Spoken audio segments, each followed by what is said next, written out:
Hello guys, welcome to AY Tutorials. Today we are going to study diuretics.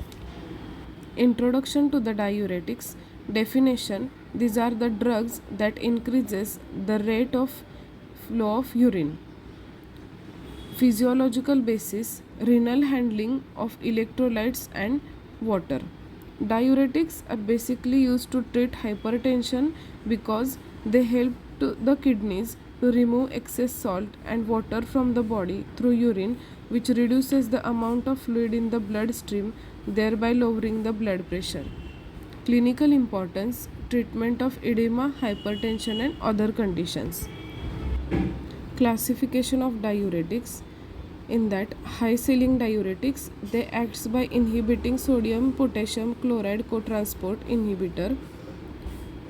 Examples: furosemide, bumetanide, and torsemide. Then medium efficiency diuretics, they acts by inhibiting sodium chloride symport. Then it is again classified into two types: benzothiazidines and thiazide like. Benzothiazidines, example hydrochlorothiazide, hydroflumethiazide, and benzthiazide. Then thiazides like chlorthalidone, metolazone, zipamide, indapamide, and clopamide. Then weak or adjunctive diuretics, in that carbonic anhydrase inhibitors, acetazolamide. Osmotic diuretics, mannitol, isosorbide, and glycerol. Then potassium sparing diuretics, in that aldosterone antagonist, spironolactone and eplerenone. Then renal epithelial sodium channel inhibitors, in that amiloride and trimeterine.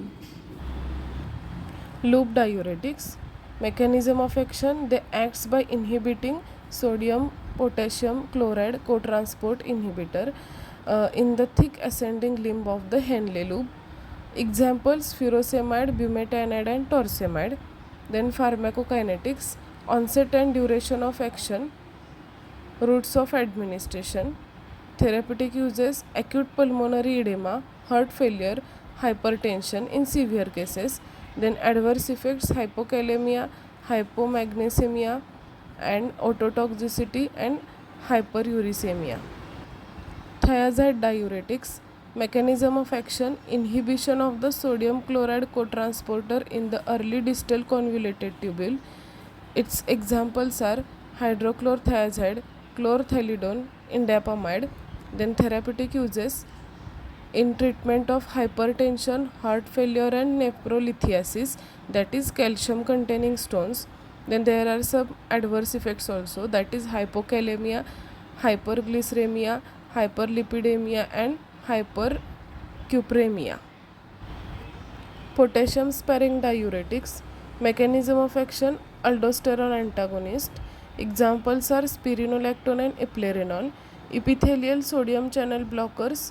Examples: amiloride, trimeterine. Then pharmacokinetics.